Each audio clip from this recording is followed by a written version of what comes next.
Mm, mm, mm.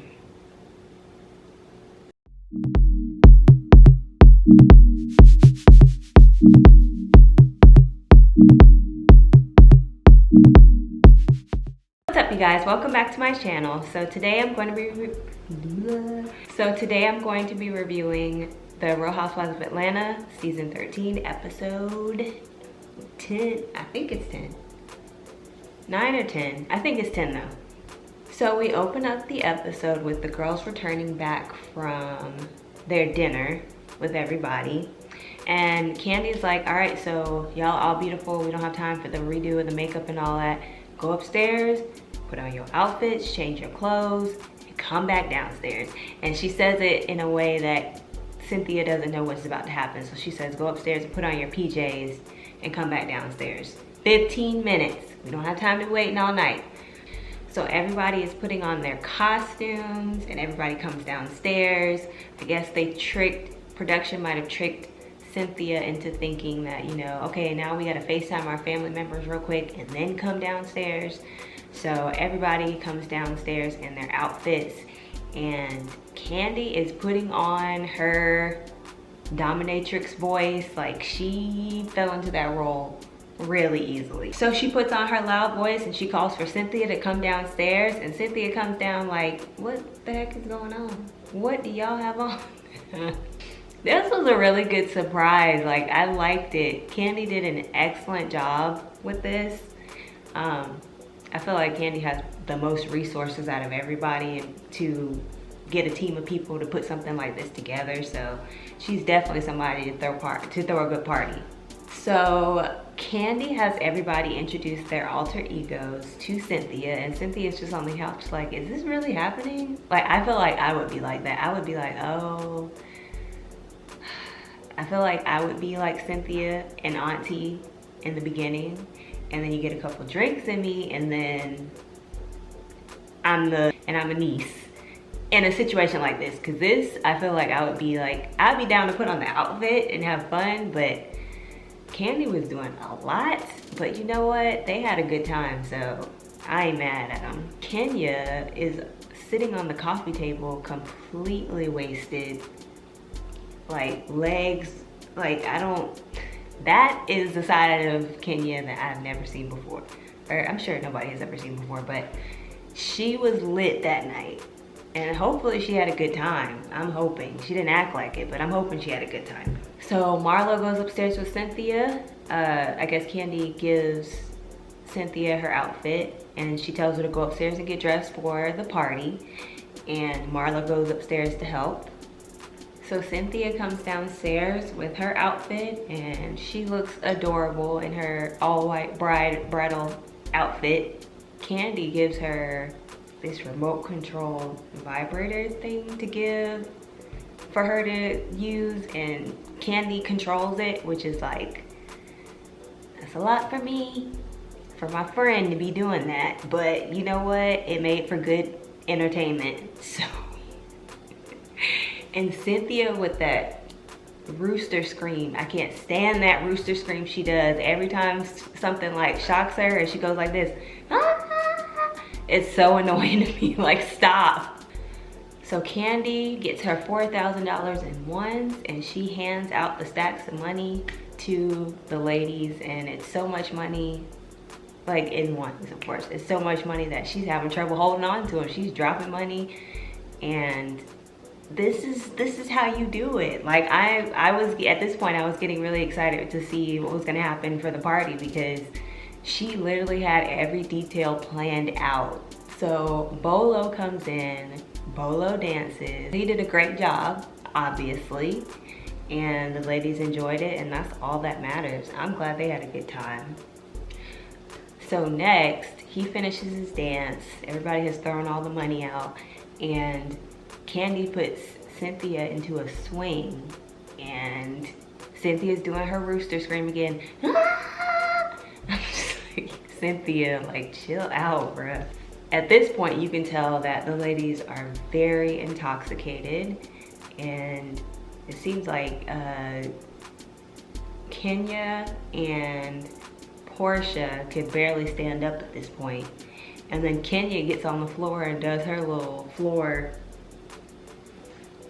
dance, whatever. I don't know. I don't know.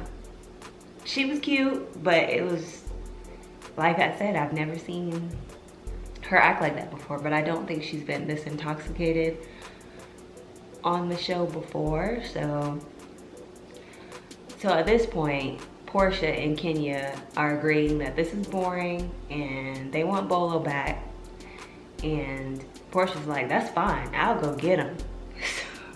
Portia goes back and she's just like, hey, so we were wondering if you could come back out. And he was like, for what? To do what?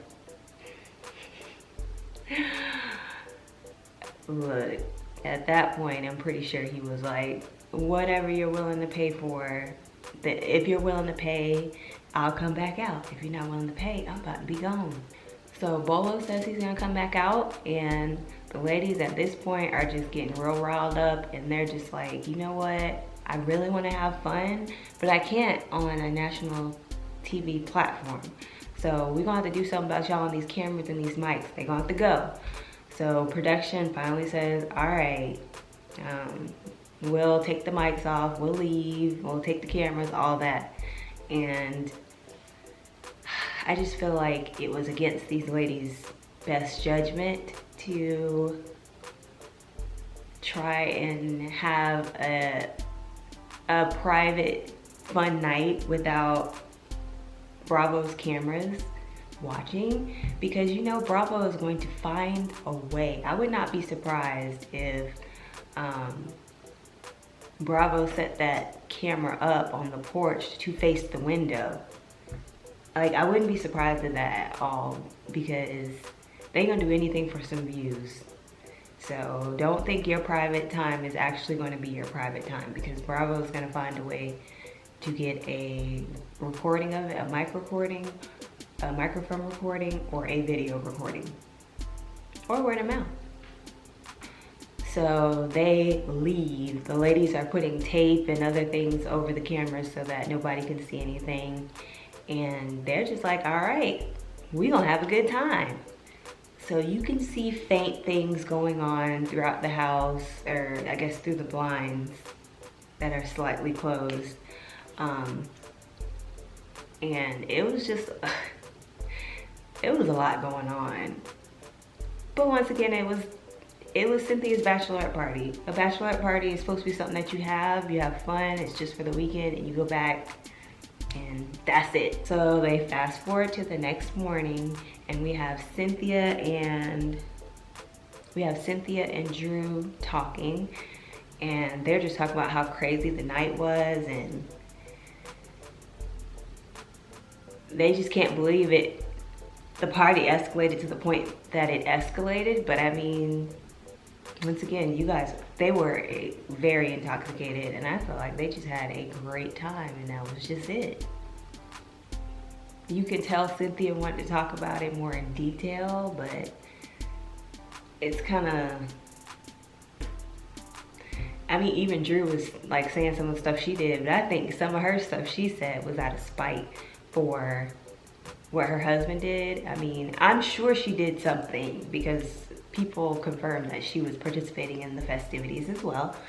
But what she said about being with the stripper, it was like, okay, well, she was like, I mean, my husband can't get mad because he was in Tampa doing his dirt. So it was almost like, you embarrassed me on national television, I'm gonna embarrass you on national television.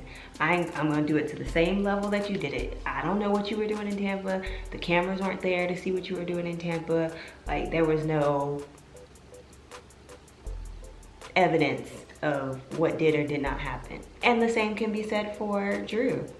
You can't really see anything that's going on, in my opinion. I didn't see that. I'm blind. I can never see anything. If there's something in a room that you want me to see, and you just tell me, hey, go in there and go get this, like in a pantry or something, go get the salt, 10 out of 9 times, I'm not gonna find it. I was looking at the television trying to see what was going on between those blinds, and I was just like, oh, let's see.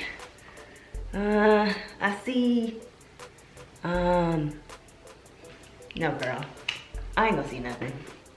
I didn't see nothing. I'm not going to. I just believe whatever they said was going on, and they showed like the arrows with this person and that person. I was just like, okay, that must be what happened. If not, they'll say something.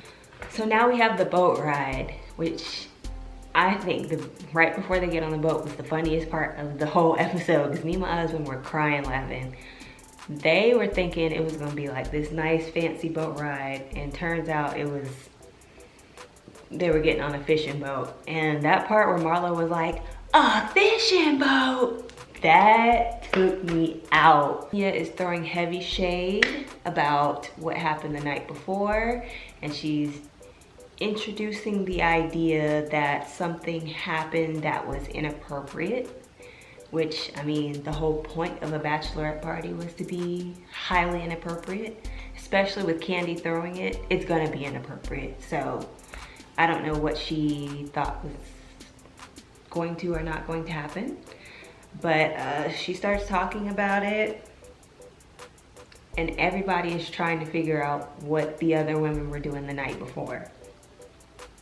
So they get on the boat ride. It seems like they actually had a relaxing time. It was nice winding down after everything that took place the night before. Marlo ends up catching a shark, which is wow. And she ends up talking to, was it Kandi? It was either Kandi or Cynthia, but I think Cynthia stayed at the house. So I think it was Kandi she was talking to. And she was telling her about how, you know, they want to get to a place where they can be amicable with one another when they're in the same room, and it won't be so much shade being thrown back and forth between the two of them, which I still don't understand why Marlo is dragging this out. I hear people's theories about how Nene is not on the show anymore, so she's trying to snuggle up to Kenya now, and that could be very much possible. That could be true. I wouldn't put it past her. So but yeah, I just, come on now, you did Kenya wrong. You said a lot of very mean, terrible things about her, and Kenya has also said some mean, terrible things about Marlo. So it's a tit for tat thing, and at this point I feel like they should just be able to go into a room together and just like, you don't have to even acknowledge each other's existence. Just don't talk and don't throw any shade at each other. But I don't know how possible that is. So the ladies arrived back from the fishing trip, and everybody's outside by the pool, which I don't know how this was split up when who was going and who wasn't. I guess whoever wanted to go could go, and whoever didn't want to couldn't. Oh, rewind all that. They do show Kenya outside holding Bolo court, and she asks Latoya where she was, and Cynthia's with her, revealing just as much information. However, Kenya was the one that was like a dog with a bone, kind of trying to figure out who was it that was with the stripper all night. So Latoya is exonerated because she went on IG Live, which is, you could have done that before or after you went on IG Live. Like, I don't know. That didn't exonerate her in my opinion, but at this point she's still in good graces with Kenya, so I think Kenya was like, all right, you all right.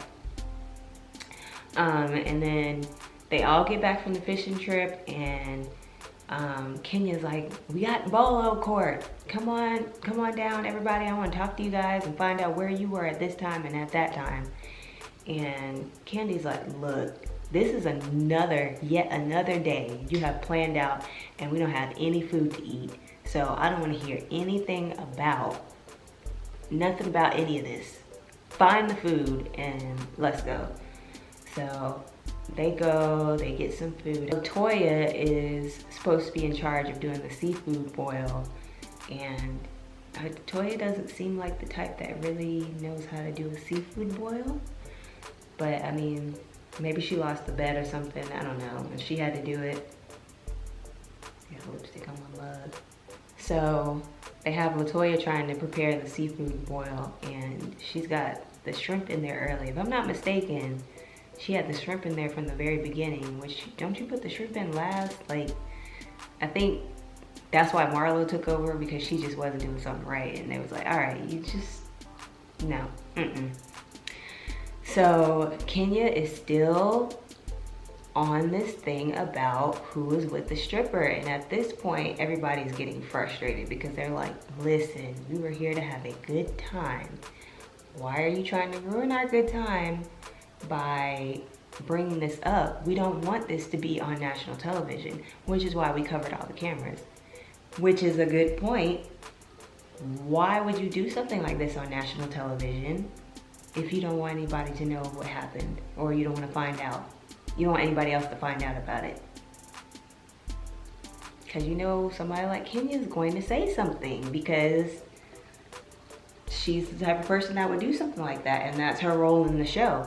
So she's not somebody that I would have invited to something like this if I didn't want information to get out about it. So, and this is when Kenya reveals that there were two voices that she heard, two female voices in the room. So she's like, who is the other voice? I know the one voice, but I don't know who the other voice was. So Candy's like, at this point, she's just like, why can't you just let people have their personal business? Why do you have to reveal it to the world? This was supposed to be a private event. See, with something like this, Kenya's the type of person that would have to sign an NDA. Now, if she's not involved in the festivities, then she's probably going to say something. But has she been involved in this, then it would have been, now you're making disparaging comments about me, and that could have an impact on my business and how I feed my child and my marriage and all those things. But I see both sides of the coin, because I feel like you're on a reality TV show, and you know the people that are producing the show and the people in the cast are going to do whatever they can to get a storyline. So you can't expect everybody to keep their mouth shut for something like this. This should have been a separate, private event. So at this point, everybody's getting frustrated, and because she keeps bringing this up and dragging this out on and on. And this is the point where we see Toya start to make her first official, like, I'm drawing a line in the sand with Kenya. Now, we saw it the other episode where she was agreeing when Kenya did not communicate that she was coming downstairs, and everybody was waiting on her. And you saw her nodding her head in agreement with the other women about how, you know, they left their kids at home, they had to do it, why can't she?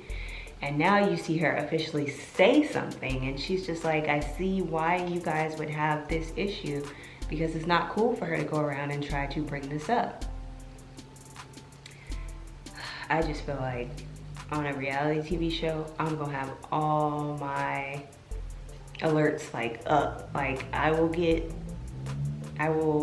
drink, but it will be social drinking, in that I'm still very aware of what I'm doing and who I'm with, and that there could be a camera or a microphone recording me at any moment. So,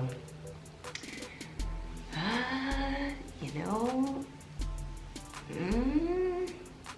So Cynthia goes and gets Marlo and talks to her about her relationship with Kenya and says that she wants to bring them together. So Cynthia brings Marlo to Kenya's room. Marlo apologizes for the things she has said. Kenya apologizes for the things that she has said. They make up to the point where they can be amicable in a room. And Marlo is going to really, you can tell she's really going to try to suck up to Kenya. And you know, it is what it is. So Shamia goes into the room and talks to Portia and Tanya about what Kenya has been saying all day about somebody had a threesome with the stripper. Some people. And she's telling them all the things that Kenya has been saying. And Tanya looks like a deer caught in headlights. Girl, this is what you did on national TV. I don't care what cameras were covered. I don't trust Bravo any more than I could throw them. No, that doesn't make sense, but you get what I'm saying. Well, you did this on a national platform. Portia, I don't think she cares, but she cares what Tanya feels because Tanya is her friend. So she's just like, you know, I'm not giving her this. And I agree, she should not, because Kenya a lot of times is looking for a reaction. And I feel like she takes delight in taking jabs at people and then actually sticking and getting a reaction out of them.